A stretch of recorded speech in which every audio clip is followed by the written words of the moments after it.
Max Askren, welcome to the podcast, my friend. How are you? Hey, doing good there, Ryan. Yourself? Outstanding. Couple days before Christmas, so just getting things wrapped up before we head out. Perfect. So, man, you are NCAA champion, and you're doing a lot with coaching now, so I'm excited to get into that. But let's go back to the origin story, man. Obviously, everyone knows you have an older brother that wrestled. Is that how you got involved with the sport, or if not, what was your story into the sport of wrestling? Yeah, no, so Ben, it wasn't Ben's choice to get involved in wrestling either. I don't believe. I mean, maybe it was. But, it's like I think he was like 5 or 6 at that time, and I was like, whatever, 3, 4, something like that. And I really wasn't wrestling in the beginning. I mean, I was like going to practice because my dad brought me there, and, it's like I couldn't stay at the home by myself. So I was like hanging out on the sides of the mats. Our dad got us into it, and I think, so I guess more so, he enjoyed or he thought that the qualities that you learned from wrestling were the ones that would benefit us in life, and so he enjoyed that, and he didn't want us to be pumpkin pushers. So Did he wrestle? Yeah, he did. Yeah, he wrestled. So, it's like, and again, I guess I shouldn't, it's like I always used to say that, it's like he wasn't very good, but maybe he was good in his own right. It's like, I don't think he spent much time, put much time into it. But I think he, was probably at a state qualifier level-ish. Okay. And then didn't end up wrestling as a senior. But so he grew up in Iowa, right outside Des Moines, or not right outside, but pretty close to Des Moines. Okay. Was your mom into sports at all, or was she? Because my mom wasn't into wrestling at all, and then we got on. Yeah. She was kind of like a flower child in the '60s. But yeah, did your mom an athlete at all, or what was her background? Not in particular, and so I don't know how this worked. It's like it was like she was right at the point where like Title IX started. Yeah. And women's programs started coming around. So I'm pretty certain she did gymnastics at Iowa State for like a semester or something like that. But again, I think like when they started, those were intramural sports. Right. Like I think they went and they did those activities, not really as like competitive, like NCAA, like we know them today. Yeah. But yeah, so a little bit, but I think she was just kind of doing activities, but she's athletic enough. Man, Title IX is such a obviously it's a very controversial topic, but if you look at it from the other side, it was crazy successful, right? I would say I don't think it's controversy at all, and when I say it, I mean, like, I don't think that, I don't think that the people that imposed it meant to cut all men's sports. I think they meant to give women an opportunity. And so for that sense, you're like, all right, Leia, it's great. We're going to add more women's programs. They didn't think that the reverse was going to happen, and they were going to start hacking all the men's programs. Yeah. It's unfortunate how different things get implemented, It wasn't the intent, but yeah. It is what I mean. Yeah, a couple hundred programs have been cut, but yeah, it's freaking crazy. It's crazy. I love going down the history rabbit hole, and sometimes you see old NCAA brackets of like UCLA in there, and it's like Syracuse, and God, how cool would that be to have like a UCLA cool. right now and yeah. wrestling, or there's so many of those programs. Do you guys see a big uptick in women wrestling with the AWA at the youth level? We're starting to see more and more. It's like I think the hard thing is getting a nucleus started. So right now, and it's just how it's in its infancy. So you see like there's like a couple women's group in Wisconsin, and they're pulling women from like I would say it's like an hour and a half, sometimes 2 hours to come to these practices. But it's a group of girls that get together, and that that becomes their kind of their group and their community. And so I think it's good for them to have that. And so it's like I think that women and men can wrestle together at some levels, but I think it's a really good thing for them to have like their own group and their own thing. I think that's a positive thing. So I'm excited to see where it goes. It's something that I think we got, it's like, in our different locations, again, they're so far away that we, it's like to share, it's like have girls go back and forth is a little bit harder. Yeah. But we're starting to have like 2 or 3 really consistent, girls where like in the location that I coach. And so I'm hoping that, you kind of use that as a nucleus to start and build. And because it's growing like crazy for sure. And, if you look back to when I was in those or even when you were, there really wasn't, they had girls wrestling, but not to the level we see now. But, back kind of going back in time to when you were coming up, I know you got started early on, but what was it like? When did wrestling really hook you and you decided this is something I want to commit to fully? Not till 7th grade, at least 7th, maybe 8th. I wanted to be a ninja before. My brother got a wrestling mat. Like I want to say he's probably fourth, fifth grade, fifth, sixth grade or something. He started really getting into it, and like, so there's two things that happened. One, he tried to like hold me down there and wrestle me, and the whole thing was I'd run away and try and escape if he'd catch me down there, so I couldn't be in the basement if he was like around. And then two, like I wanted to be a ninja. So I don't know if you ever seen the movie Three Ninjas. No. No. I'm thinking of Chris like, Farley. White Ninja. Well, yeah. It was the Great White Ninja or something. Remember that what was movie? it? Yeah. Beverly Hills Ninja. That's what it was. That's what I'm yeah, thinking but of. yeah. So, but whatever. So I was like messing around. I had a gi and stuff like that. Like I never went to karate classes. I just wanted to like kick people. Yeah, and then seventh grade, eighth grade came around, and it's like I was always involved, but I never took it super, super seriously. Like I went to the tournaments, but it's like it wasn't like I was like, how can I get better at wrestling? And then seventh, eighth grade, something clicked, and I said, hey, let's do this, and kind of the rest is written, And was it for you at that point 12 months a year, or what was your regimen? At what age? Like middle school age. No, I would say fifth, sixth grade. So fifth grade was the last year I played baseball, and then I didn't stop playing football until ninth grade. I didn't play in ninth grade. I went out for preseason and decided that I just wanted to wrestle and made the decision there. But so I would say that I probably was like a 5 or 6 month type thing. Okay. I probably until about seventh, eighth grade especially, it kind of turned into more of a year round thing. But back then we didn't have as many clubs, so we used to go to a club named we went to a club called Ringers when I was real young, and then I think seventh grade I stopped that. I didn't enjoy it, and I ended up went to a one that Steiner started. So head coach of Fresno State. So he was like my club coach that like I'd really consider like somebody that I had like a good relationship with, or an actual relationship. I think when you're young, you don't develop personal relationship with coaches, and then when you're older, you like they start kind of being role models at that point, And so he was somebody that I really gravitated towards. Was he coaching at Wisconsin or did like a club coach? He was brought in to coach at Wisconsin, but then the Wisconsin coach, like I don't know, that's another story. So from what I hear, so I can't incriminate it. So from what I hear, the Wisconsin coach brought him and Terry both. Said, hey, we both have jobs for you. They moved up, and then it turns out he only had one job. And it was like in strength and conditioning. And so then Troy was like, all right, what the hell do I do? Kind of thing. And so he ended up like opening up a youth club. So he did like high school and then youth and stuff like that and ran it out of the Madison room. So it's called Advance, which we actually just, we're purchasing in March. So things are kind of coming full circle, which is interesting, but it's fun to be part of that legacy. Now and I've had Troy on the podcast. Yeah. A really laid back guy. Man. But yeah, he must have been a gem to be around as a kid because he's not like in your face really. Yeah. Maybe he is though. I mean, what was his style like back not in at the all. No, he's and for the little amount that I've been around him, like it seems to me like he's like, kind of like a John Smithish type. But really quiet, really reserved. But when he says something, you listen. Yeah. He was no nonsense. And I think that is, as coaches, it's something a lot of us don't do, but you earn their time.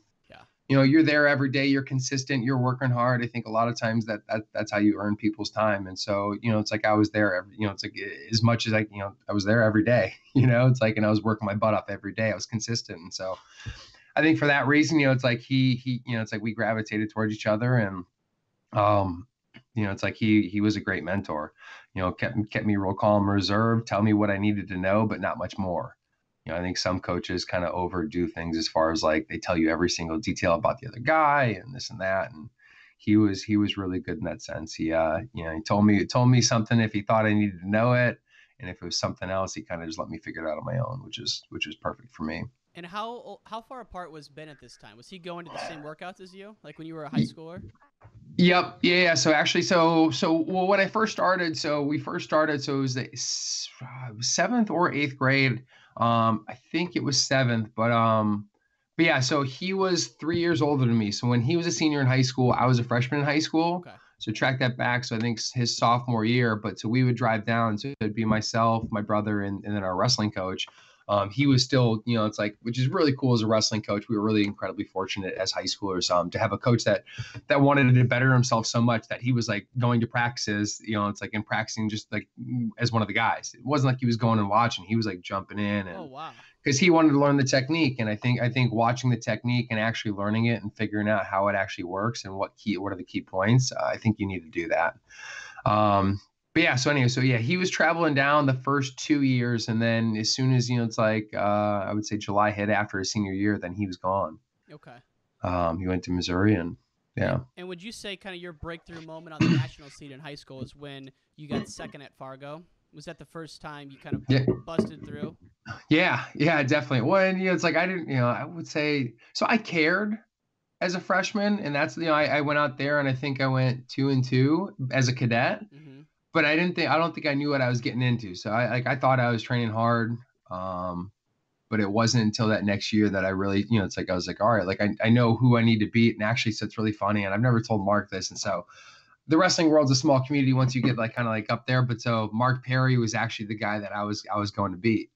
Actually, no, it wasn't Pat Bond. It was the year before. It was my sophomore year. I ended up, I beat a kid named Zach Freiling from Pennsylvania who ended up winning. It was when they had pool play. Mm-hmm. I lost to Brandon Mason, and then I beat one other person. But either way, so like it was in like the pool, and so I got one less match than the other guys.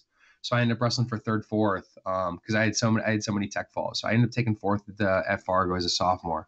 But anyway, so from freshman to sophomore year, you know how they had those ASICS posters that came out, right?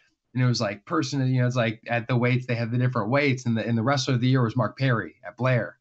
And I was like, I don't know if I can use profanities. Yeah, you definitely can. Yeah. I was like, F that guy. Fuck like, that guy. Yeah. I'm going to go kick his ass, And so like that, it's like, and so I always had like, whenever I'd wake up, like next to my bedpost were the guys that I was going to wrestle, And so like I wake up, I was like, all right, I'm going to smash it. Like, it's like, kind of like waking up, say hi to your friend, it's because, I mean, even though they're people you're training to beat, it's really people that you probably have the most in common with.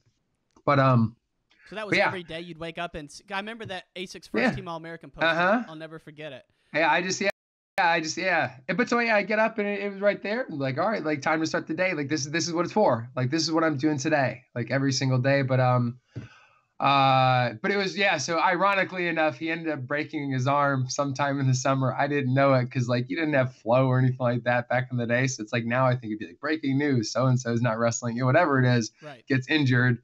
And like I didn't know. I was like, I'm gonna go smash this dude. Like, and then I got there like the Fargo Dome, and it's always like in the turf, whereas where weigh-ins in. And so I go there, and I think he was in a sling. And I'm like, what the hell is he doing? I was like, I gotta kick your ass. Like, take that off. So was the guy Johnny Hendricks in at that weight, or was he at a different weight class? No, Johnny Hendricks is older. Okay. I believe Johnny Hendricks, I think, was a year older. So he wasn't there. He was Ben's senior year, and this is my sophomore year. So those guys would have been graduated. Yeah. Because there's a story Mark Perry told on some interview where he was, at Blair, he moved back to Stillwater to train, and it was him, Esposito, and Johnny Hendricks, all in the 3-man group. And then at Fargo, they were supposed to go 3 different weights, and Hendricks cut down and went the same weight as Perry. Oh, damn. And that was like the only guy Hendricks didn't tech that year was Mark Perry. Gotcha. That must have been the year before, because the year before, I believe they were a weight class under Ben. Okay. Yeah. So who'd you get second to at Fargo that year? I got which year? That was my junior year. Okay. I never won Fargo. So my sophomore year, I lost to Zach Freiling, and then lost to Seth Garvin for third, fourth. And the next year I lost to Patrick Bond, 3-2 in overtime. It was back when you had to get 3 points. And so Ben still to this day is so pissed. Anytime you bring it up, he's like, that was a fucking false start. It was like a rolling start. In whatever, he timed it well, but he got a takedown. I was like, fuck. And it's like maybe it would have been a little bit before, but yeah. And then the next year, I was being really dumb. It's like it's something you don't learn and appreciate and figure yourself out till later on. But I'd beaten a guy named is the Moore twins, and I can't remember which one it was, which I feel bad about. Sorry to the Moore twins. But anyway, it was the bigger one. But I wrestled him at Las Vegas, like alongside the senior nationals. Mm-hmm. And I beat him there on a last second. He was like down by a point. I ended up like throwing him at the end and like winning. And so it was like we were getting ready to go out, and I think it was like whatever. It was still pool play, but like this is the last match, and I win this one, then I go in the finals. And man, I was wrestling good, but then right before, he's like pats me on the back, he's like, all right, like go get him, like whatever you do, just don't go upper body with him. And so in my head, I was like, I'm gonna chuck this guy. I'm going upper body. Yeah. And so I go out there, and so I go to throw him. I get put to my back, for 3. I get off. I get 2 takedowns, and then I try and throw him again, and this happens 3 times. So I get thrown 3 times trying to chuck him. I ended up losing, I think, like 8-9 or something like that. It was pretty funny. But what did Ben say after? Told you, probably. I can't remember, it's like I was pissed off, and I'm sure he was pissed off, because I didn't listen to him. But like that's part of that's part of what makes us good, and it's part of what makes us bad, But I think understanding how to coach is finding that fine line of what somebody needs to hear. Yeah. Not the best thing you can say. And so for him, it was like that drove my competitive ires. I wanted to just prove him wrong, as opposed to do what I should have done, Now, some brothers in high school, could be like they can't wrestle each other live. That was the case with my brother and I. We really couldn't even drill that much. What about you and Ben? Were you friendly in the room, or was it? Yeah. You guys could go live and things like that. We could go live. He'd kick my ass, but we could go live. I mean, it wasn't competitive. Yeah. So it's like my freshman year, I was just starting to get good, but I was also a good bit smaller. I mean, I wrestled 52, not cutting anything, and I dropped down to 40 at the end of the year. Okay. And he was at 171, and kind of, it's like he was a good 71 size. So it's like, he would smash me. So, it's like everyone's like, oh, well, it's like, you didn't know how it was having like no partners or not. It's like you had Ben in the room. Like, well, I didn't really wrestle with Ben ever, when I was in high school. It wasn't until like probably my sophomore, junior year that we started like using each other more so. And then really, full time kind of when we went to college. Yeah. It was, we worked out a lot. And was there any doubt that you were going to go to Missouri? Yeah, I mean, I think it's like everything. It was like you kind of test the waters and see what's happening. And so it's like, I think I had to make a real decision, which was like, hey, like, it's like, is that the best thing for me, and is that something I can live with? And so I had four visits set up. So I had one to Iowa, where Troy was coaching with Jimmy Zaleski. Mm-hmm. So it's like my club coach is there. I set one up to Iowa State. And so it was Bobby Douglas was there. It was right after Kale won an Olympic title. And I had one to Lehigh, and then I went to Columbia University, so out in New York City. And so I love languages. So it's like I studied Russian, French, Japanese in college, and that's what I did. So, New York City for that would have been amazing. And then Ivy League, great education. But I knew I never wanted to actually go into the business world and use the degree that I'd pay for. And so I checked that off after I went there. And then I went to Iowa State, and it was like the best wrestling situation I could ever hope for. It's like Cale Sanderson is your workout partner right around your weight. Mm-hmm. I was wrestling 96 kilos at that time. So it's like, he was right there. And then it was the number one recruiting class in the country. And so it's like, I went both those places, and like, after kind of mulling on it, I was like, there's no way I could like tell my brother that I'm not coming, and not only for that, but it's like, and he told me too, and he's a man of his word, which I really appreciate. But it was like, hey, like, it's like, I'm not gonna, it's like, if you come, I will stay until you're graduated, which is more than anyone could say. And to be honest, had I gone there, Kale would have been 1 year at Penn State, right? Because Varner's senior year, he left and he took off. But yeah, so. Yeah, I mean, I wouldn't say it was, it wasn't set. It wasn't set in stone. That wasn't, and I think, it's like, really, had I believed it would have been that much better, I think Ben would have wanted the best for me. Right. But man, it's, brothers, it's a special bond, and it's hard to imagine going somewhere else, especially when you guys are both, similar weight. So when you got to college, I mean, did you redshirt your freshman year? Yeah, I did. So go ahead. Oh, no, I was saying we had 2 years together. Okay. So we had my redshirt his junior, and then my freshman his senior. So your redshirt freshman year, I mean, the story's well known. You came in on fire, undefeated the whole year. That was my freshman year. Okay. Are you talking about my redshirt year? What's the year you were number one going into the Nationals? That was my freshman year. True freshman. So I redshirted my first year, and then my freshman year, I was undefeated. Well, I wasn't undefeated. I got defensive falled Kenny Ritchie, who I don't hold anything against, but it was just kind of a dick move. Like I think he got caught up in the hype, and I usually he's like, oh, like I can, it's like he's seen it and called it, and so whatever he's seen. I think some people kind of try and make themselves more important, and I think that was a little bit of what he was doing. It's like, oh, like it's like there's an upset. It's like it was like a roll through on a crab ride. Nothing different. Didn't stop me. It was literally a roll through. He called the pin. I got up. I didn't know what the fuck happened. Jesus. But yeah. So anyway, I went to the NCAAs and.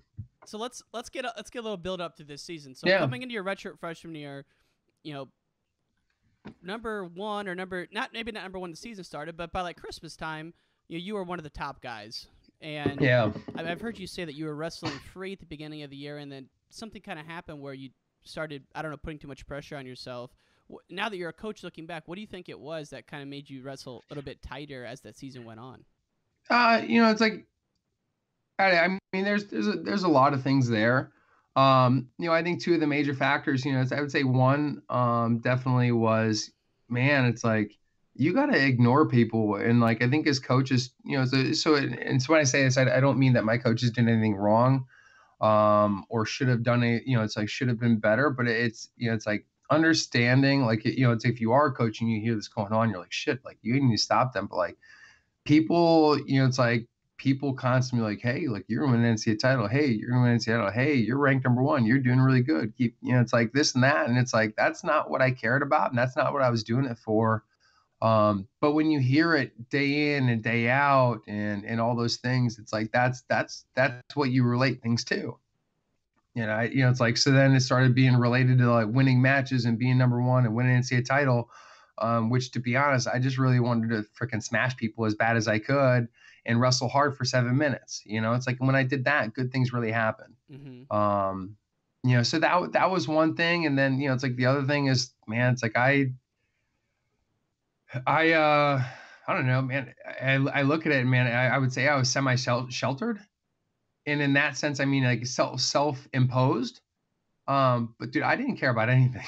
It's like I didn't care about current events. I didn't care about it's like I'd see like girls and stuff, and I'd chase girls here and there, but like I would never put very much effort into it. It's like every single day when I woke up, I knew what I was doing. It was wrestling hard, doing whatever I needed to be as best as I could. And so actually, so it was like the day before Big 12s. We like as a team, we were super close. It was awesome, man. It was like one of the best atmospheres, like just as far as a group culture, we really had a really good thing going, a special thing happening there.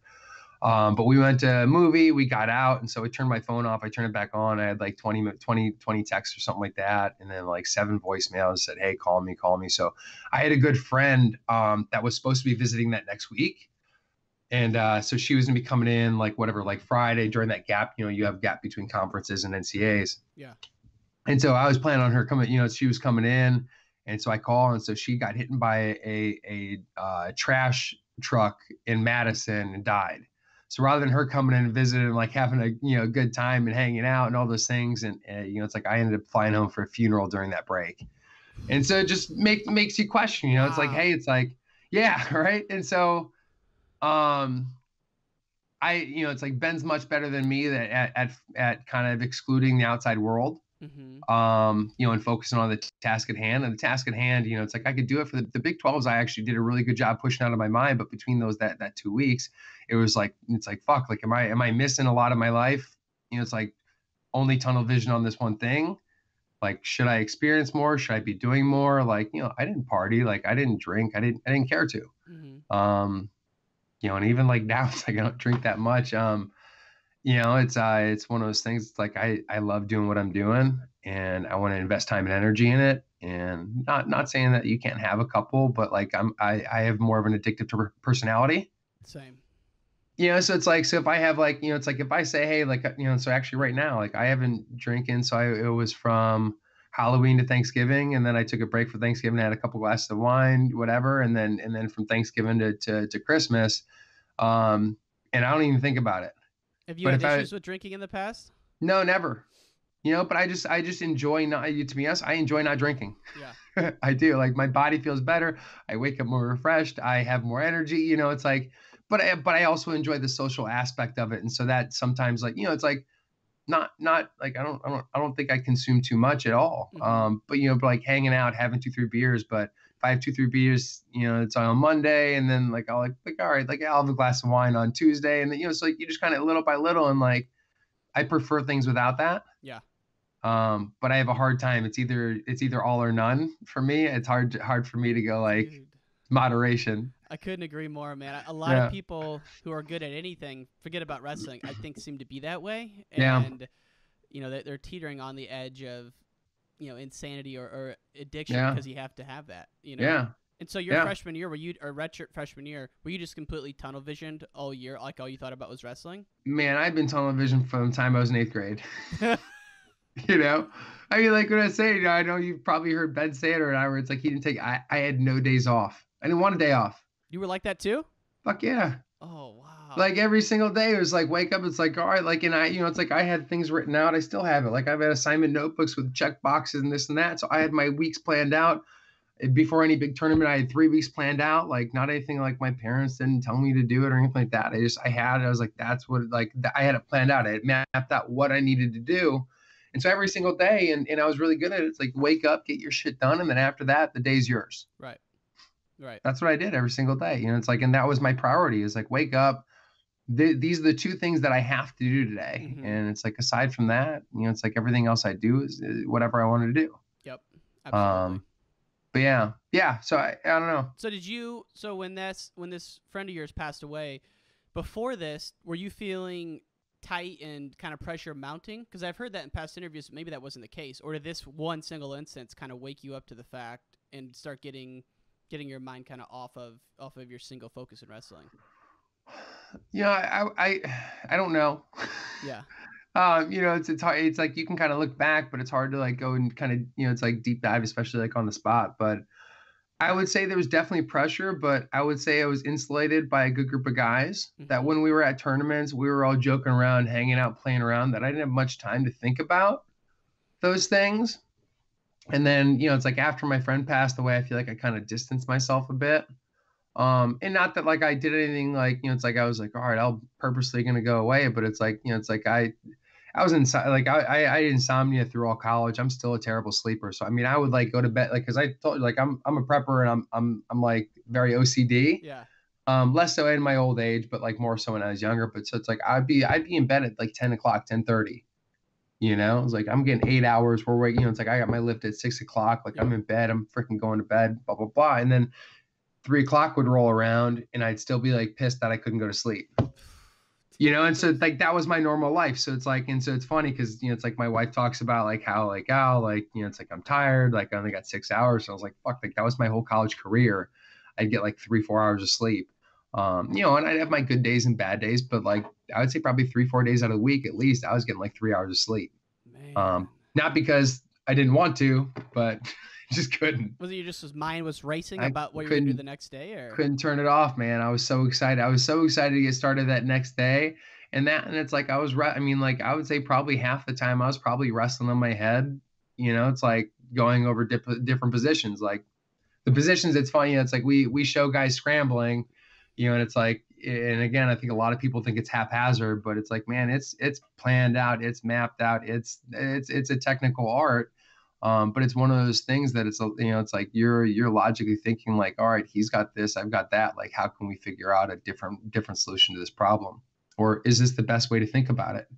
And because I think there's a lot of things that people do in wrestling that it's more so tradition and unquestioned.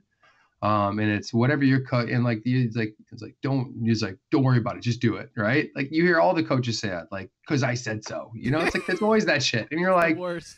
Yeah, and you're like, it works. I think it teaches a lot of people really bad mental habits. Because then later on, then they want to, it's like, well, why did you just let him double leg you 2 times? Didn't you know he's gonna double leg you? And it's like, well, I've never used those mental skills of figuring out what the problem was because I just listened to my coach and did whatever he said. But so I think there's a weird structural hierarchy in wrestling that's a lot that way. So I think there's a lot of things that we do in wrestling that are more tradition than actually the best thing we can do. What are a couple of the more flagrant things you've seen in youth wrestling? Stand-ups, they're fucking atrocious. What's that? Stand-ups, they're atrocious. They're so terrible. Like the whole like it's like you stand up and you're pushing to him and he pushes into you. Well, what if the guy just chooses not to push in, you fall over? Like it's the dumbest thing ever. What about the thing where you clear your arm and you catch their wrist right here? Yes, it's awful. Dude. All those things are awful. Like it's just so dumb. And then like, if the kid doesn't stand up, you tell him to stand up. And then as soon as he stands up, you say, well, you didn't get the hand. That's why you got put down in your face. And you're like, it's just awful. Dude. I've heard your brother say it before on the T-Ron Funky show. He goes, if I see one more parent yell at their kid to stand up when they can't do a push-up, I'm going to lose it. It's like, they can't do a push-up, so how are they going to get up with someone on their back? It's so absurd, And so, but yeah, there's a lot of things that are like that. And again, I guess this is the same thing too, that I would say is like, I understand. And even though I'm shitting on those people, I understand that they're trying to do the best they can for their kid. Yeah. And that's what they think is best. The same as I would say the coach is trying to do the best thing for their kid, and that's their best, right? But at some point, we need to break that cycle and say, hey, is this really the best way to do it? And nobody does that because the person before them and the person before them and the person before them said, hey, listen to what I say and do it. Don't ask questions. Mm-hmm. And I think that's a lazy philosophy to adopt. So did you guys have that kind of room at Missouri your redshirt freshman year when you guys were challenging things? And I mean, that seems like just a crazy environment to be in. So I would say, it definitely started before then. And so we both kind of build our basis up, like when we were kind of separately, like, so Mike Ironman showed Ben stuff, and then Ben started doing it and being successful. And then Ben would show me stuff, and it got propagated kind of through the room a little bit, but I don't think very much. I think they tried to isolate a lot when it was only Ben there. Mm-hmm. And then, they may have shown a little bit, but I don't think that much. And then it became more prevalent my second and third year. They would actually show scrambling. But at first, I think they tried to stop it. But it was Ben and I going back and forth. And so he would have the advantage one week, and then I'd figure something out. And so again, like, so when I'm up in bed, like can't go to sleep, it's like I'm thinking about how to solve that problem. It's like, man, he keeps taking me down this way. So it's like I can identify the problem. I know what he's doing. I know what all the different variables are. Like, what can I do? Is there a different way I can turn? Is there a different thing I can grab? Is there whatever to figure out this situation? And so, yeah, dude, we used to get yelled at so much. It was the first year that I was in, not my redshirt year. Okay. After my first year, they kind of stopped. So I majored Joel Flagert, who was the number 2 in the country. And then I blew it against Jerry Rinaldi, who ended up taking second in the country that year, my redshirt year. So I was having a really, really good year. But it's like, dude, we used to get yelled at so much. So it's like all the time, it's like, stop fucking talking, stop talking, cause like you can't talk and work. Right. Right. Which is the old adage, but that's not true. But you guys were like pontificating and really thinking it out. And during the practice? No, not during the practice. Not during the practice. During the practice, we were just talking about our days. But it's like, you guys were those kids, huh? We were John. But it's like, but the funny thing is, it's like you drive a car, right? Mm-hmm. Does that affect your ability to drive as you're talking to the guy next to you? No. My girlfriend would say yes, but I don't think so. Yeah, right. Exactly. Well, let's discard her opinion then. But it's like, so I would say no. And so it's like, so a lot of those times, it's like we had been doing it so much. We'd done it every single day, 365 for 5+ years. Mm-hmm. So it's like we were going through, and it wasn't going through the motions. It was just like, it was something on top of, it was like a layer on top of just what we were doing, but it didn't affect our ability to work. And so like by the end of the season, they had Coach Horton, who is our coach. He's the freaking man. But he was so like, we'd be like practicing. And so we'd be like towards the back of the room. We were on the side. And so we'd be practicing there, and he would just sit down right next to us. And so we'd be having a 3-way conversation. And so they just like stopped worrying about us talking. We were having a good time. Like we were entertained, but we were working our butts off, And then when it came to live, like we were never talking. Right. But like during drilling, it's like we were always like messing with each other. So it was like high crotch, change off the double finish. And like, we never did, like, I even wrote drilling to me at like, once you get to like junior, senior year, it's kind of silly. I don't know why any coaches do it today. You couldn't tell me that it's the best thing to do. What do you propose instead? I propose reality, right? I propose reality.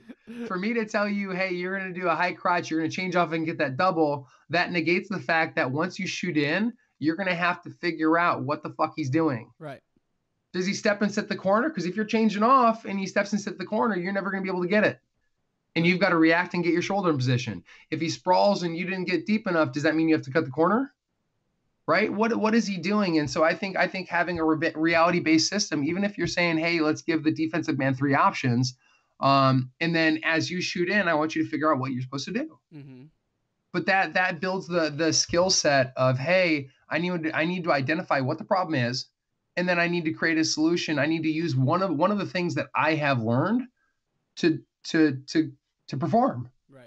Right? As opposed to like, because then if you don't do that, you say, all right, high crotch change up, high crotch crackdown, high crotch piston, high crotch, whatever you're going to do, right?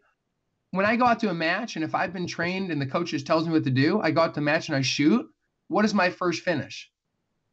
It's gonna be the double, I would think. Probably change off double. Yeah. What if it's the wrong reaction? Right, exactly. Now I lost a whole half a second against one of the best guys in the country, right? I mean, so it's like, so it doesn't really make any sense to me. But again, like we talked about the tradition thing, and I think that's kind of where it goes to. I think there's a long lineage of hierarchy, and listen to what I say and don't ask questions. And I think that's something that hinders our ability to improve. So it must drive you nuts then if you go to a college practice and you see guys drilling that perfect high C to a double, and it's like, it drives me even more nuts to hear college coaches tell me that scrambling doesn't work. Do people still say that? Yep. 100%. I'm not going to name names, but I mean within the last 365, I've heard it. Take a look at Penn State, man. They seem to be rolling with it pretty well. And that's what I'm saying. Like, how do you like? And so this is like the reality versus traditional. The guy that's probably saying that, all right. And my assumption is that's what he was taught. Right. But if you would look around the country and look at the best guys in the country that are kicking your kids' asses, they're all scrambling. Yeah. So I don't know how you're supposed to beat your chest and say it. But it's like, I guess part of that too is like, and I try not to be this guy, and like, it's like I'll say stuff, but then I also have to catch myself and be like, hey, listen, like, this is my opinion. Like, I know it's harder than that, but like, man, people get done with wrestling and they forget how much they used to get their ass whipped. Right. You see it, and it's like, it's like, I can't, it's like, yeah, when I was in college, I did this and this and this. But I also have to tell people, hey, when I was in college, like I got beat a fair amount, So it's like, it wasn't like I was the best. I had mistakes. We have flaws. We're human. But I think a lot of people get past that and they like forget that they ever lost a match and think everything they do is gold. Right. Yeah. So that's the other thing I think about too is that a lot of coaches aren't professional coaches, and so they don't have that much time to think about the things. Are you talking about high school, collegiate? High school and club, not collegiate. Yes, yeah. Definitely. Yeah. No, you're right. You're right. 100%. And that's what I'm saying. Like, I don't fault anyone for what their heritage is, what they've learned. Right. And I think that's probably something that I've become better at as an older person and having perspective. Because before I'm like, man, like, why don't people do this? And I forget that, like, yeah, I was wrestling for 6-7 hours in my bed. I was wrestling in my head, the whole damn time. And I was spending 3 hours on the mat for 7-8 years plus every single day. Man, would you have been drilled together every time? No. We had so many, but again, like these were guys that weren't that good, but weren't that good coming in. We had Mark Ellis, All-American, I think 2-time All-American, 1-time NCAA champ. We had Chandler, Michael Chandler, 4-time, qualifier, I think 3-time round of 12, round of 16, and then 1-time All-American. So it's like, so we had, Raymond Jordan, you had all these guys that like ended up being good, but like, if you look at their high school, situation, they were not very good. Right. But they worked their butt off. They all got better. And man, we had a freaking blast doing it. And that's something that, the Missouri room is so good at doing is, they really work on developing kids. And I think that's important. I think that's one thing that like, it really blows me away throughout the colleges is that like, you want kids to like learn new stuff, mm-hmm. right, and develop, but I think a lot of those coaches aren't the ones that teach those kids the skills they need to develop. It's like they want to refine, but if you're not gonna develop kids, or they're not gonna learn anything new in their own room, then why don't they go to camps? Why don't they go to the OTC? Why don't they go to Russia? Why don't they get it's like you think you would figure out a solution so that your kids can grow. Because a lot of those kids I see, they have the same tools every year. They might make minor tweaks, but they don't develop any skills. Of the top 10 programs, how many do you think are good? You don't have to name names. Are good at taking a kid taking a kid levels throughout college and like really improving their game? I don't know. Like 2 or That's hard to 3? say. I'd have to have the top. I'd have to have the top kids in the country, or I have to see the top programs in the country. But it's like you could say as much as you want about Penn State, and they get the best guys, and I think they really do. But then they also develop guys like Shakur Rashid and Anthony Cassar, and it's like different guys like that. So they definitely can develop kids, or kids can develop there. I don't have intimate knowledge of a lot of those places, so I don't know. It's like I don't know if they're a product despite their environment or because of their environment. Right. I don't know. I think that's an interesting question, because a lot of times, it's like, as the high school, the head coaches, a lot of times aren't the guys in the rooms. Mm-hmm. So how many times is it a situation where the head coach is saying, hey, we all need to develop these guys? And how many times do you just get a good assistant coach that wants to invest a lot of time and develops a good relationship with a couple guys on the team? Right. Because I think both happen, and so I don't know if I would like to make any generalizations of, hey, like these programs do a good job. But I would say Missouri, NC State, Penn State. I think Cornell does a really good job. And that's not to say other programs don't. It's just I look at those ones and I'm like, those to me stand out. Well, I know you spent some time at Cornell, and I've been fortunate enough to have. Yeah. Were you coach out there, or were you an RTC? No, I was not a coach. I did not live out there at all. I spent some time out there because I lived with Brian Robuto. Okay. So the Robuto. So after college, I moved out. So I'd always wanted to start a club, when I was done with wrestling. Yeah. And so I was out there like coaching camps, like we did every summer. We were hustling in the summer to make some money, and it's like and go travel around the country, and then it's like we bring practice partners and we keep wrestling. But So how long were you out in Ithaca for? I mean, maybe a couple days really? at a time. Like yeah. Longer than that for some reason. Nope. I was in Westchester, New York, so I was right north of the Bronx. Okay. But yeah, so right north of the city, and so I moved out there afterwards to start a wrestling club. So his dad's like, hey, like you should come out here and train my boys and live with me. I was like, yeah, like actually I told him to suck it the first time. It's like, but it's like it was, and then it was like so it was the first year they had wild cards. Zeke Jones implemented wild cards into the World Team Trials, which I don't think they have anymore. But yeah, right now it's really like honed in. So it's funny how those things change. But certainly it was the first they had it, so I had like a 2-week training camp to get ready because I wasn't on the mat. Like I got a really bad back, so I was like, all right, like I'll get back in shape. I ended up throwing my back out again, and I was like, all right, well, maybe I should take him up on that offer and move to New York. And so I called him up. I said, hey, is the offer still standing? And he said, yep. And so I went there and trained him. And so those 3 years, it's like I knew Coach Cole because Brian Smith, our Missouri's coach, and him were really close. They coached together at Cornell before then under Jack Spates. And so anyway, so I had already had a relationship with him. Jeremy Spates is out there, who's a former Missouri guy. And then I kind of knew some of the other guys. And so anyway, so I, had Brian ended up going there, and I'd go up every once in a while and go wrestle with those guys. Did you as far as like long-standing coach, I was never like a long-standing coach out there. Yeah, that's okay. So when you were out there, then did you what I love about Cornell is that they don't apply that conventional logic. Like they don't have morning practices at 6 a.m. and lift and run, right? They do it at different times, and both Gabe and Mike Gray have been on it, said that. And I think that's just speaks to how sharp Coach Cole is. But when you were out at Cornell, did you get a chance to scrap with Dake at all? No, we played around a little bit when he was like after his freshman year. It was the only time we ever kind of rolled around a little bit. It was after his freshman year. We were both on the Fargo coaching staff together for New York. And so it's like, it was like, I think it was in Binghamton. I wasn't very good with geography back then, but I think it was like the Binghamton area. But, it's like we played around a little bit, but it was like really, really just kind of a light spar, like messing around. And I would say it's probably 5-10 minutes. But after then we never rolled.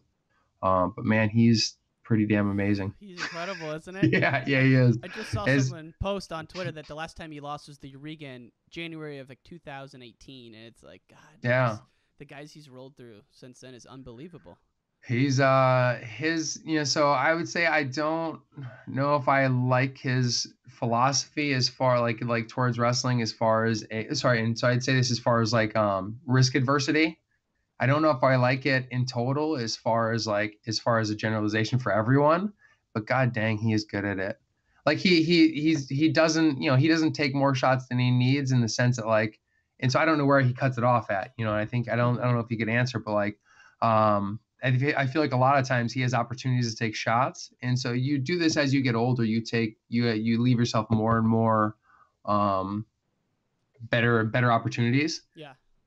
So it's like rather than a 70-30 situation, he wouldn't take it. He'd wait till he has like a 95-5, right? So it's like 95% of the time he's going to get that score, and I think he waits for those, which again, I think a lot of people don't have like, God, I mean, it's like you have to have so many different attributes. One, it's like athletically, he's amazing, Yeah. but two, tactically, God, it's like I even look at the Derringer match and kind of breaking that down and what he did. Because like it's like, again, so it's funny because you hear from both sides, and I don't communicate anything to either one because that's not my place. My place there is more of a spectator, and it's like I'm not going to show any favoritism, but like it's like Chris Perry was telling me the game plan for Wrestling Dake there, and then I watched the wrestle off at Final X, and I'm like, God dang, he took that game plan and just turned it on its head.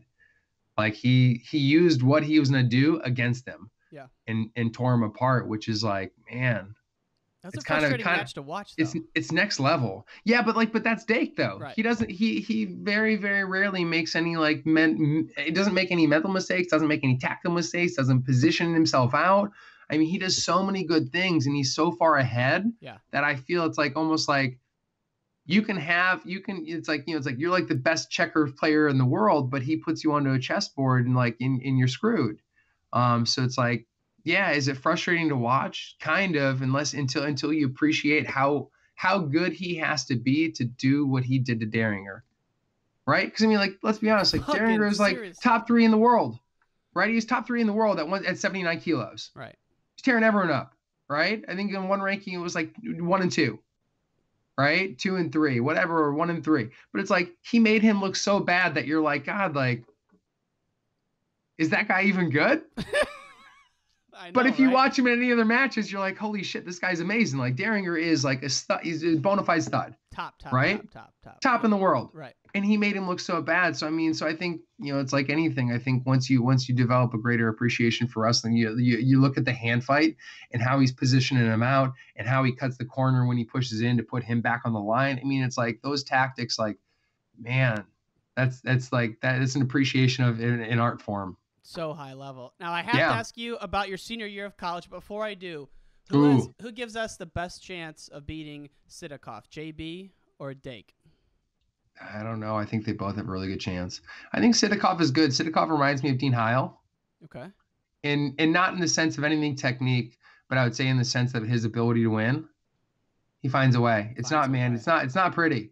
It's not pretty, but he finds a way. Like and that's a skill set that a lot of people like underestimate. But it's like he understands how to compete and how to win, and he's got good enough skills to go do it.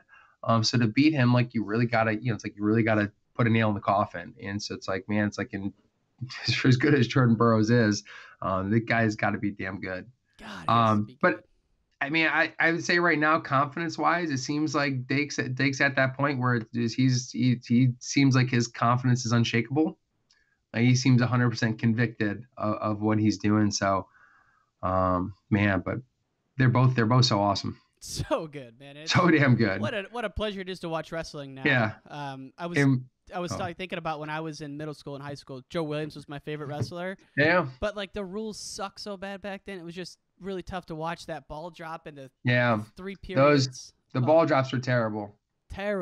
Terrible situation. And though I was actually thinking of this, I don't know why they call it the ball drop, because really you're just picking a ball out of the bag. But yeah, ball grab. That's neither here nor there. Yeah. Ball grab doesn't roll off the tongue as much. Yeah. No, it doesn't. That sounds gay. So. So if we, I have to ask about this because I love watching the tournament your senior year. So one of the things I find interesting though is that your senior year going into it, did you really think you weren't going to wrestle that year? Yeah. I mean, that's why Ben was at Arizona State. Because of an injury, or? Yeah, it's like in confidence, I talk to people about that situation, but I don't want to throw anyone under the bus. But it's like I hurt myself my junior year, and I kept telling people, it's like, hey, I need time off, and they'd be like, oh, you can have a morning practice off, and really it was one coach in the trainer that like, and so, for the trainer's sake, I think he was kind of brainwashed by the coach, Mm-hmm. but it was like, oh, he's not hurt. He's just being a pussy, which like, again, I told you, it's like, there was not one day I wanted to take off. I wanted to be in there. I wanted to be grinding, but it's like my L4, L5 were herniated when I was a sophomore in high school. They've degenerated since then. So anyway, so I ended up like throwing my back out because after conference my junior year, so I lost to Brester, and then Brester beat Varner that time. But anyway, so I like number 1 and 2 in the country. I weighed like 195, 198, something like that. So I was like in that range. And but they decided the reason I didn't win is because I didn't lift enough weight. So they had me like do RDLs, which we hadn't done in like months, and I ended up hurting myself. So then after that, then they told me it was all in my head, it was all muscular, this and that. So by the time the NCAAs rolled around, I couldn't put on my own shoes, and I was getting shot up with cortisone in my spine. Fuck. Right. And so like it's like I didn't take fit that year, but like I literally could not get in my stance. I just 2-0 the shit out of everyone, rode them, and then rolled on bottom because I couldn't stand up. Jesus. So it's like so I went from there, and so it's like I could not get on the mat, and so I get done with the NCAAs, and I asked for something for pain. It's like I'm freaking dying. Like, can you give me something? Like, and really, I think the best thing would have been muscle relaxers because like even like now, if I piss it off, like it clenches up. But anyway, so it was it's all muscular, it's all in your head, and so I get the MRIs back, and so 2 of them are totally degenerated. There's nothing there. And then I actually broke my back wrestling Dorian Henderson. I ended up shooting in. It was a weird situation where like my back like bowed in, and I felt it, and I was like, God dang, like I don't know what that is. But so the doctor's also like, oh yeah, and you fractured this facet here, like or whatever at some point. I was like, I knew that I heard it. I'd be like, I could go through it. It wasn't that big of a deal. Or in my head, like I was like, yeah, it's like not that, it's relative to the other side. It wasn't that much. But anyway, and so since that day, like I've never heard anything about me being a pussy or anything like that. But the people that said that have never apologized or said anything else, which doesn't sit well with me. Doesn't sit well at all. Now, no, because we're all human. We make mistakes. But to say something like that and then to completely ignore the fact that you said that at the time and like, hey man, my bad. It's like I didn't think it was anything, but it's like so my fast bad. Forward to the 12 months of your senior year, were you able to move then, or were you still battling? No, I was doing good, and so I took 4 or 5 months off, where I wasn't on the mat at all, and so like this is like I think like early August. I was telling Ben, I was like, hey Ben, like listen, dude, I can't get in this thing. I can't wrestle. Like my back still fucking kills just sitting there. Like I'm not gonna wrestle this year. And he was having a hard time with like the coaches. So there was the coach that I told you that kind of was brainwashing people, but who I actually really like as a person. But as far as a coach and what he was doing, I think he needed to grow up. But anyway, so there was 2 coaches there, and there's the other 2 coaches. And so Ben ended up going out to Arizona State with the coach that was leaving. He said, hey, well, I've got an offer to go to Arizona State, and like I'm frustrated here. And so I said, all right, good, then you should go. And so he went, and then it got to like, it's like late August, and things started getting a little bit better. I started playing around, it's like 15, 20 minutes. And then, it's like, and then, I talked to Coach Smith, and he was really amazing. And, he's like, hey, like, it's like, and I was ready to say, it's like, hey, listen, if you want me to go through a regular season, I'm done. Like, I can't do that. And he was great, man. He's like, hey, it's like, let's modify things. Like, it's like, we'll figure out however you need to practice. Like, let's figure out a way to get you there and keep you healthy. And so, I practiced on my own. There's very few times that I practiced with the team my senior year because I couldn't go through a grind like that, so I'd have 45-minute workouts. I'd have hour workouts, either with a guy on the team or an assistant coach. I lifted, it's like a lot of times I was lifting on my own. Mm-hmm. And then, it's like I had time off, it's like, so I think after, what was it? National duels, they had UNI back then. So after national duels, I had like a 2-week period off where I didn't weigh in, where I wasn't really wrestling, where I was, it's like kind of letting my body rest. And then lo and behold, come the NCAAs, and it's like I was feeling good, man. I was ready to roll. Yeah, I mean, it's fun. That semifinal match, you get thrown in a cradle right away, down 5-0. Did you ever sit and think like, fuck, I'm on my back, or like did any doubt creep in, or were you steady throughout that match? I got to be honest and tell you, I don't even remember that I was on my back. Really? No. It wasn't long.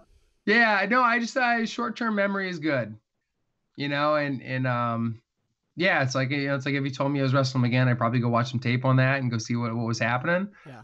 But it's like at the time and place, it's like it's not going to help me to dwell that I got put in a cradle, and it's like it's not going to help me for the rest of the match. Right. It's like you make those adjustments, they're short, but it's like you can't dwell on that point. So, no, I don't even remember thinking about it, and it's like you get down by points or not. It's like you never should be resorting to go to home runs. It was just, go get a takedown, go get, near fall, go get an escape, and just point by point by point. Get it done. Yeah. And Yeah. obviously Yeah. the finals look just an awesome performance, dude. Fucking Yeah. let it rip. Kind of.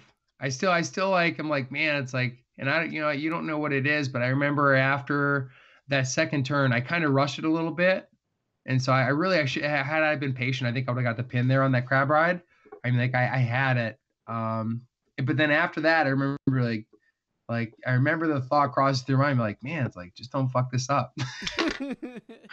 It's like you're up by 7 points or 6. What I forget what I was up by. I think it was like 6 or 7 points. It's like, man, it's like there's no way this dude's put me on my back.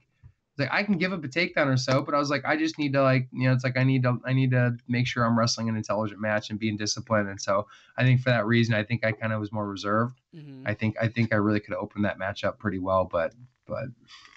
Was it more of a relief to have it done, or did you feel a sense of real joy when you won the nationals your senior year?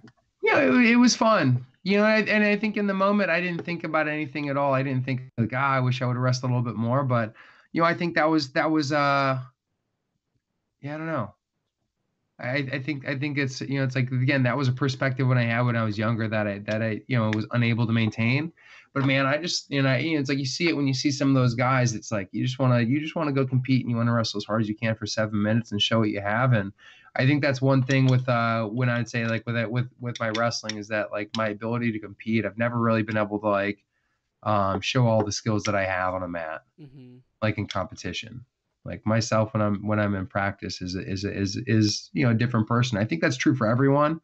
And I think there's some people that are better than others. And there's some people like, I think Kyle Dake's that way. And I think my brother's that way, is like, you see him in practice and they might struggle a little bit and you see him in a match and it's like a different person and they're even better. They're even sharper, And so, you think that's teachable now that you're a coach? Yeah, I do. Again, I don't have an idea of like how it's it's like, I can't tell you the exact game plan for how it's teachable. But, it's like as far as like as much as I've been coaching and it's like it's the skill set that you get better at. But it's like I couldn't even tell you like how you're going to develop a guy from knowing nothing about wrestling to being amazing at wrestling. I think that everything's kind of an individual case. And I think that's probably the same thing that goes for as far as like a mental game. It's probably an individual case. It's like it's not a one size fits all. So there's a lot of time and energy in that. But yeah, I think it's a skill set. Yeah. Well, I think so too. And it's I don't know if there's any formula to do that. Obviously, if there was, that person would be probably a wealthy individual, because it's something a lot of people struggle with. Last question for you, my friend, is, and I ask everyone this, and you've given a lot of your time and thoughts today already, but what is or how has wrestling changed your life, or what lessons you use every day now that you're a professional wrestling coach? Sorry, did I cut you off? No, not at all, man. Go ahead. All right, I didn't know if there's a secondary to that. No. I don't know. So I'd say there's two things. I was kind of thinking about this. You had it in the notes there. But there's two things that I'd say. And so one, of course, wrestling has taught me, amazing lessons. I think so. The biggest one, I think, for young people, and one of the reasons why I love it, is that it gives you a reality base to test things out, and more so to figure out that you making improvements or you working hard allows you to improve and succeed. And I think that's important at a young age. I mean, if you're on a baseball team and like you're working really hard at pitching and you go out there and the coach is like, no, Johnny pitches. All right, you're in the outfield. We talked about this already, right? So it's hard sometimes to show the skill sets you have, I think, in other realms. And I think in wrestling, it's one of those things. It's like, no matter who you are, you're always going to get a shot. And if you keep beating people, I mean, it'll help you build confidence and learn to tie in hard work with improvement. Maybe not success, but improvement. And I think that's a really important thing. I just think like, it's like, again, I look back to my own childhood and I'm like, all right, like in school, like you kind of see it, but nobody cares, Right. you know? Or at least I would say like in our culture, it's like, it's like you don't see most individuals in high school spending hours and hours and hours outside of school, like studying math. Right. Because then they're bored, or then the teacher, they know more than the teacher. And so at some point you hit like like I would say like a high level, or sorry, some point you hit a point where like you can't get help or you can't prove things. Maybe mathletes would deny me that, but I think that's one thing that's really important is that kids learn to tie success in with their hard work and tie those two things together. And then the other thing I was going to kind of crap on the sport of wrestling a little bit.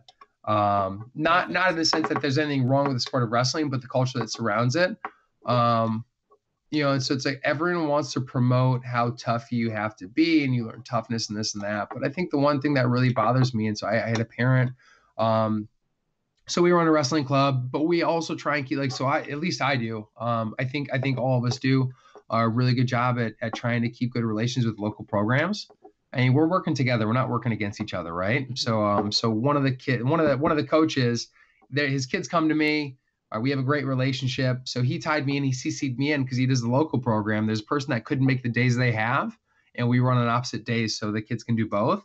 But so it's like I read his email of like he's like of like coming into the club, and I'm like, God dang, is that what you think? He's like, well, I want my kids to see how tough it is because life is tough and this and that. And I'm like, shit. It's like, man, when I was young, like until 7th, 8th grade, I didn't care about that at all. I wanted to have some fun. Like I liked throwing people on the ground, but it was like an enjoyable experience. And I think that's something that a lot of people forget. They want to promote that toughness.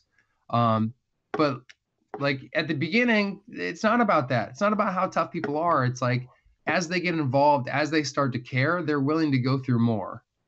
And I think that's something that a lot of youth coaches and club coaches do a poor job at, is that they want to like show how tough it can be at first. And then 90%, 95% of the guys are going to quit. Got to weed them out though. Yeah, well, exactly. Well, and then not only that, but then afterwards, like, see, wrestling's not for everyone. And like, in my mind, that's bullshit. If you're saying that wrestling is the best sport and it teaches the best life lessons, then why can't anyone, pussy or not, or, it's like a kid that's never going to win a varsity match or the kid that's a national champion, those guys both will improve their lives by learning those skills.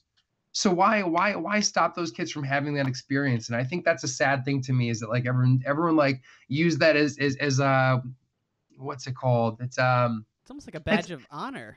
It's a badge of honor, but then it's like what is it called? It's reinforcing. So it's cyclical, but it reinforces your thought. It reinforces your thought of wrestling is tough. It's not for everyone. And then you push somebody right the first day they come, you have them go with your best guy. And you're just like, Johnny, teach him what it's about. And then Johnny smashes him and he walks out of the room. He never comes back. You're like, see, it's not for everyone. And so it's like, so you get those things and you're like, no. It's like, why don't you like, it's like get him in it for a year or two, let him have fun. And then at the point where he loses a match and he's like, man, I know I can beat that guy. You're like, yeah, you can. You know how you can? You can work a little bit harder. Right. And then little by little you ramp it up. But I think all too often we want to do things right away. We want to like crank it up on kids, and we don't allow them to develop that passion and that connection of working hard and getting what you want. You just want to like have them work hard for no damn reason. Right. They haven't made that connection. I think as young people, it's hard. Yeah, that's something where we're the only sport where we brag about being able to shy kids away from the sport after like day one of practice. Like we're proud of it. And then we wonder why we don't have anyone wrestling. Right. You're like, why can't we fill teams like high school teams up? Why can't we fill these teams? Yeah. And it's because everyone and their mom that has ever wrestled before understands that wrestling is tough and it's not for everyone. So they have that mentality when they go in, they're coaching like a normal high school that has 6 people. They think they have to like push guys out of it. Right. You have 6 people, you have 20 come out, and you weed 14 out because you have them running sprints and puking the first day. No one likes to do that anyway, No, like... who would want to do, it's like, exactly. And so it's like, you have kids that have done it forever. And so then they do it and that's normal for them. And you have all the other kids that just started and they're like, man, this sucks. Like I'm not doing this. Right. Like, and so it's like, if you can have 100 people out for cross country, I don't know how you can't have 100 people out for wrestling. 100%. Yeah. Like but I think it's our mentality going into it. I don't think it's a fault of the sport. I think it's a fault of the culture. Well, Max, I knew you'd have some unique views, man, and we're only hitting the tip of the iceberg, brother. But I wanted to thank you for your time, and thanks for coming on the show, man. Appreciate it. You're welcome, Ryan. Thank you. Absolutely. Have a great day, brother. You too.